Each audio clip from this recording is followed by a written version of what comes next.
Gaano ba tayo nagtitiwala sa ating kapwa o sa ating Panginoon?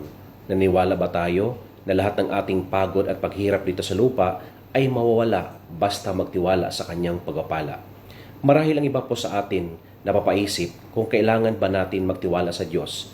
Mula sa aklat na Isaiah chapter 40 verse 31, God says, I know you are tired but you are going to make it.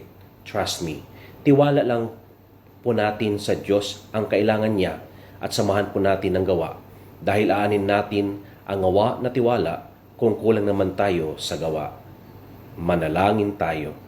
Panginoon, sa dami po ng mga suliranin at iba't ibang pagsubok na dumarating sa amin bilang alagad ng batas at tagasunod ng batas, turuan niyo po kaming magtiwala gaya ng pagtitiwala mo sa iyong Ama. Palakasin niyo po ang aming panampalataya sa iyo dahil alam po namin na kung wala ka, di po namin ito kaya. Amen.